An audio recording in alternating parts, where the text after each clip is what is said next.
estamos aqui hoje com um convidado muito especial nos nossos Encantos e Encontros, esse querido diretor, ator, professor, que é o Edir Vilarreal. Um prazer ter você aqui, querido. E nós vamos conhecer um pouco da trajetória dele no teatro e em toda essa parte artística. Então nós queremos saber um pouco da sua história. Começa contando pra gente.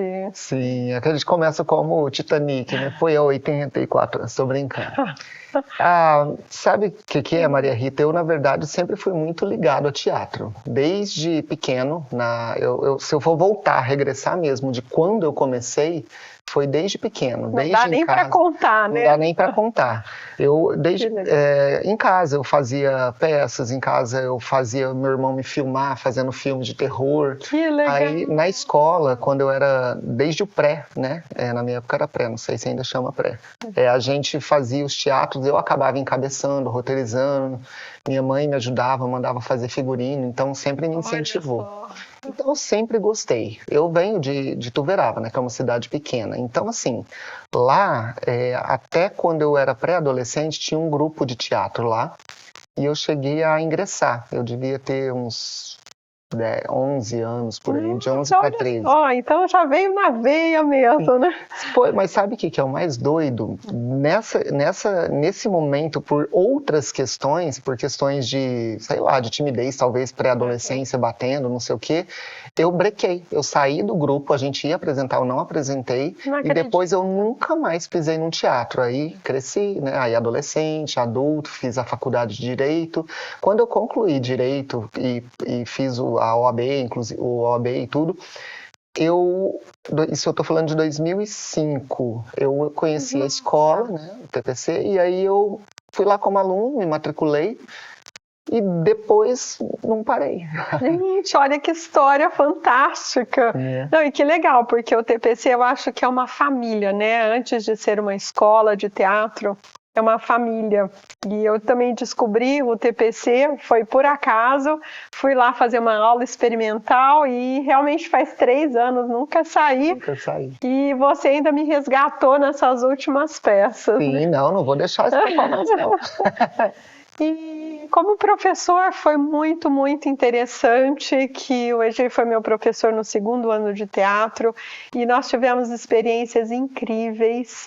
E eu queria que você contasse para a gente um pouco dessa experiência sua como professor, porque todos os alunos são apaixonados pela aula do Edir. Então é bem diferente, né, quando a gente tem esse desafio mesmo de captar as pessoas, fazer aquela parte gostosa de você desfrutar de cada detalhe, né? Sim, sim.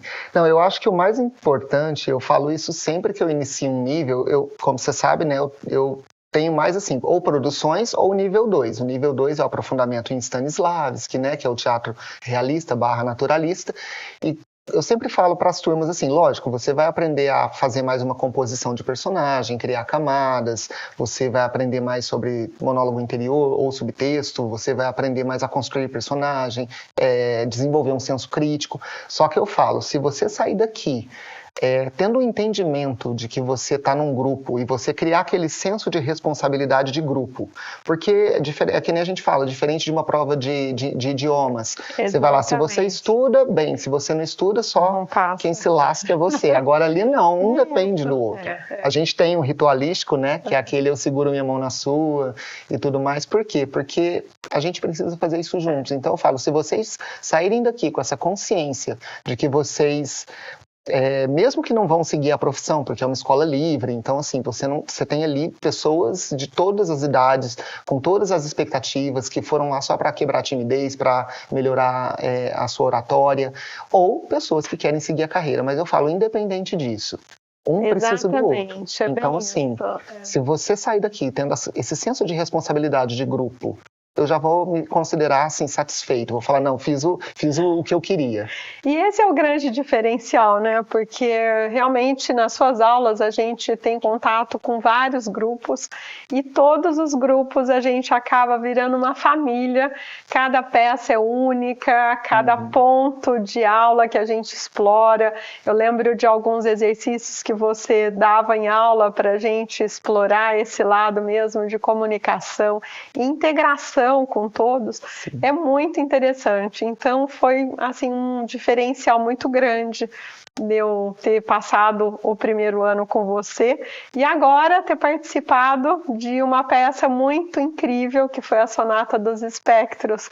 Conta pra gente como é que você descobriu essa peça, como que você começou a idealizar essa grande experiência dessa peça. Que foi, né? Então, como eu falei, né, eu no meu caso, trabalho muito teatro realista. Então, quando eu vou abrir alguma produção, eu gosto de pegar algo que às vezes fuja um pouco disso, porque eu acabo trabalhando nos níveis, né? A gente fez Parasita, né? Parasita foi uma peça também incrível, mas foi assim muito Stanislavski, né? Que realmente foi muito pesada, muito difícil de ser compreendida e todos os personagens tinham que ser muito fortes ali, marcantes. Então foi uma peça muito interessante.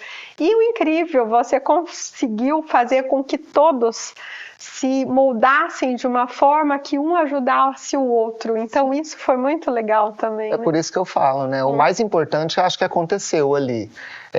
Você um ajudando, motivando o outro.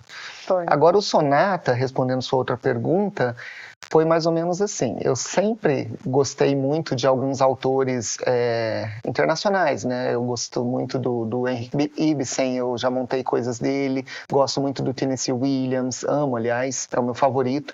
O Tennessee Williams também foge muito da normalidade, né? Tem uma pegada linda, o Arthur Miller. E tem o Strindberg, né? Que é o revoltado de todos, né? O pai da revolta. É o polêmico, né? Foi muito bom, porque foi a polêmica. E ele tem essa peça em questão, né, do Sonata dos Espectros, é uma que eu sempre quis montar. E nenhuma turma queria. Ninguém queria. Eu apresentava Sonata dos Espectros, outra. Sempre acabava outra. Eu falava, porque ela sempre ia sendo engavetada de ação. E aí eu falei assim, um belo dia, eu estava com a minha turma do Pode Ser Que Seja o Sol Leiteiro lá fora, a gente tinha acabado de escolher, inclusive, essa peça, tinha apresentado Sonata para eles, e não quiseram. Aí um dos meninos falou assim, nossa, tio Edir, chama tio Edir, já viu isso? Aí, se você montar, eu faço. Aí eu falei, então vou montar.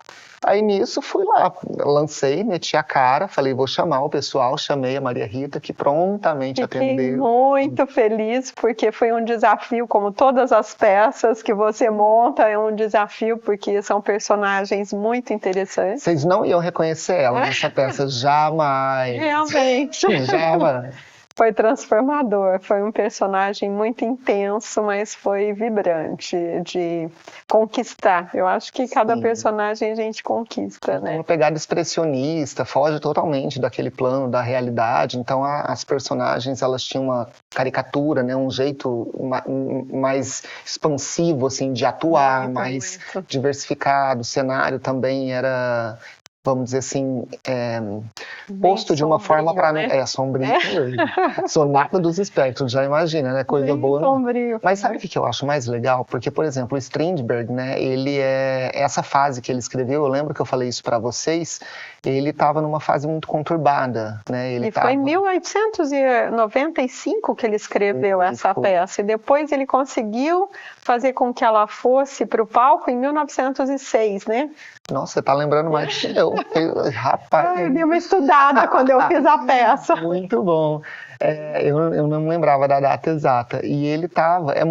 O que eu quero dizer é que, assim, a gente sempre tem muitas peças legais que tem, às vezes, uma mensagem muito positiva, um entendimento maior, assim, de coisas positivas. E ele não, ele tem uma visão muito negativa do mundo nessa época. Só que você vê como que a dor de uma pessoa, a frustração de uma pessoa, ela pode converter em arte. Exatamente, ele conseguiu converter, não só converter, mas fazer todos os participantes vivenciarem alguma coisa muito intensa ali. E é atemporal. A gente está falando de data, mas você vê, ainda assim as pessoas, você vai enxergar ambição, você vai enxergar vingança, você vai enxergar corrupção na humanidade. Então essa visão dele, que alguns poderiam falar, que visão distorcida, que visão pessimista, mas é uma visão existente. Então, muito assim, firme, né? Aplaudamos as obras que também provêm de uma dor profunda do seu autor. E não só esse lado, mas eu tive a experiência de falar com vários amigos que assistiram a peça depois, que saíram, comentaram como é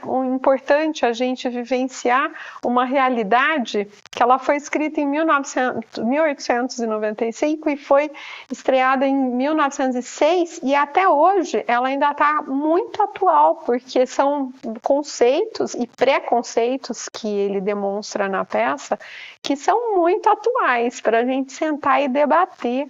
E a complexidade, né, do palco, dos atores, da peça em si, muito legal. Sim, ela fica bem com caráter subjetivo, né? A pessoa que assiste, justamente por ela ter essa escrita, né? Ele dramaturgicamente escreveu de uma forma expressionista, com elementos oníricos. Os diálogos não são óbvios, né? Ele tem muitos simbolismos, muitas metáforas. Surpresas, né? E surpresas. E a pessoa sai de lá assim, né? Nossa, maravilhada. Realmente é uma peça muito interessante para a gente sair, conversar sobre, porque em todos os ensaios a gente tinha um detalhe que a gente acabava discutindo e que vinha acrescentar no nosso conhecimento, tanto de arte como de experiência de vida, né? Sim. Então essa parte é muito legal. E agora os projetos novos, conta um pouco pra gente. Projetos novos, tem muita coisa boa acontecendo, tem uma coisa boa com essa moça aqui, a gente começou agora, vamos começar já com essa, a gente ataca aqui, né? já prepara na agenda. A gente vai ter aí Parente a Serpente, né, que é baseado num roteiro homônimo de um filme italiano, de uma família, consequentemente italiana, muito doida.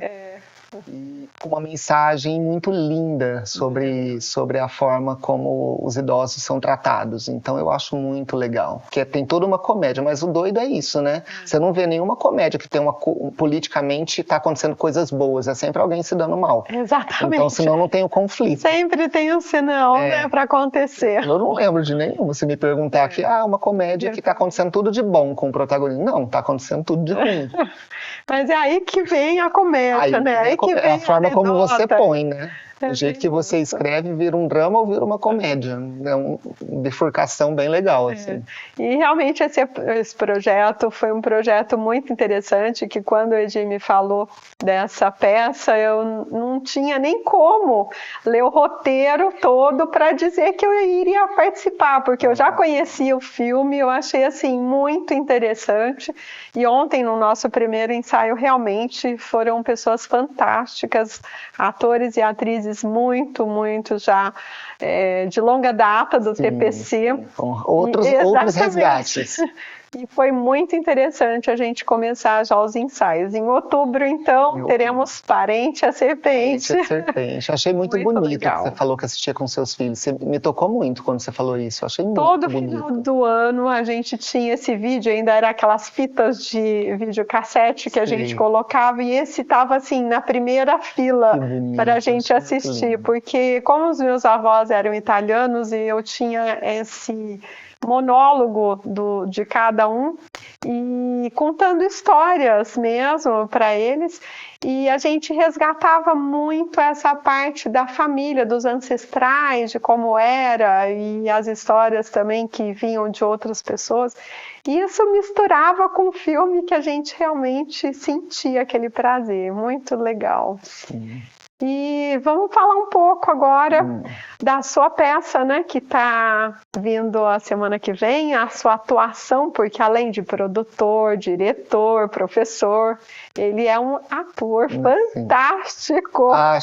Imagina. Com certeza vai ser assim, muito, muito inédita essa peça, né? Sim, é muito gostoso, assim, a gente está falando, assim, só para vocês saberem que estão vendo aí, a gente está falando da peça Nosso Palco, né, que está voltando, e é uma peça feita, né, com acessibilidade, né, tem tradução simultânea de Libras. Eu achei incrível, porque é muito interessante como a gente consegue divulgar para muito mais pessoas, né, a acessibilidade fica muito mais interessante. Na estreia, a comunidade aqui de Ribeirão Preto, surda, participou, foi lá prestigiar, elogiaram muito, porque os atores aprenderam Libras, a diretora, que também participa, aprendeu. Então, durante a peça, os atores se comunicam com essa personagem em Libras e ainda assim tem a tradutora, né, simultânea. Então, para poder fazer a tradução e todo mundo tá se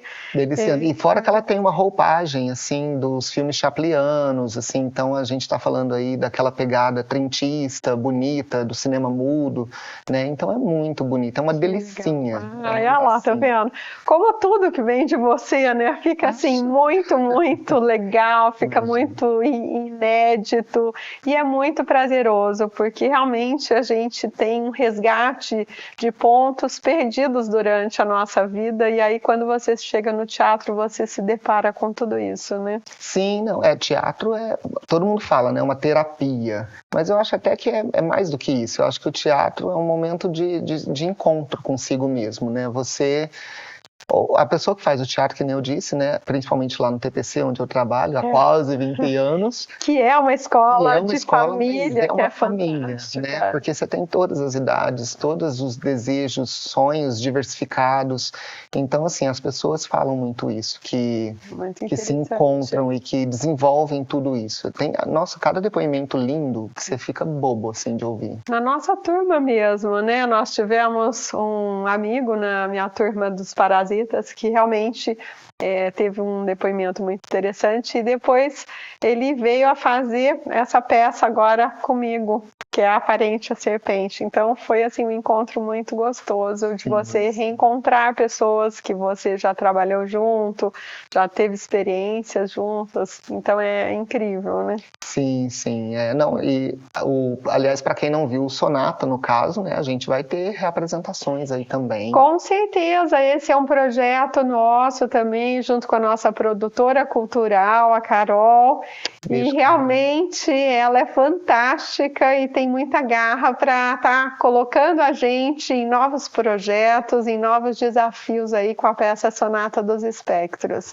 E logo, logo nós teremos a reapresentação, provavelmente vai ser no Teatro Santa Rosa, e teremos o nosso link, com certeza em poucos dias já liberados, para a gente estar postando para vocês assistirem também no YouTube. Quem ainda não assistiu, assistam no YouTube e esperem a gente divulgar a data para estarem com a gente no Teatro Santa Rosa e no nosso teatro lá do TPC também. Sim, inclusive quem quiser fazer teatro aí, fazer que nem a nossa querida Maria Rita, que nem a produtora também, Carol, que já era do teatro, vai lá no TPC também para fazer uma aula experimental. Com certeza, muito legal. Vamos estar então nas nossas redes divulgando os nossos próximos episódios do nossa Sonata dos Espectros, e temos também um site, né, que o Ricardo fez pra gente, que ficou muito legal também, do Sonata,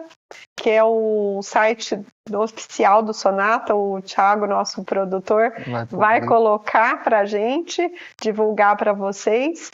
E o nosso Instagram também do Sonata, que é o Instagram que tem alguns ensaios, tem a parte do Edir, todinho que ele dava das aulas, dos ensaios muito, muito interessantes, porque cada personagem ele criava em partes para a gente no final estar com o personagem na totalidade ali. Então foi muito interessante, né? Foi um trabalho de formiguinha, né? Foi, sempre mas foi muito gostoso. Mas quando tem boa vontade, o pessoal vai lá e se dedica. E essa turma do Sonata, a turma do Parasita também era assim, eles eram muito unidos. E a turma do Sonata também se programavam para fazer ensaios. Como você vê, né? O pessoal foi se movimentando para criar site, para fazer vendagem.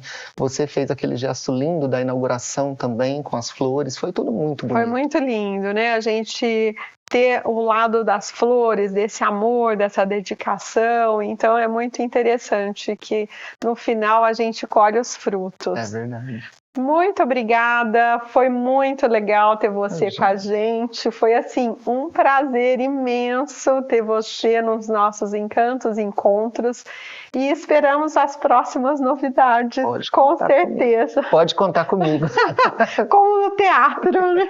É muito interessante esse lado dessa parte de pode contar comigo, porque no teatro a gente tem essa parte que é dos atores antes de entrar em cena.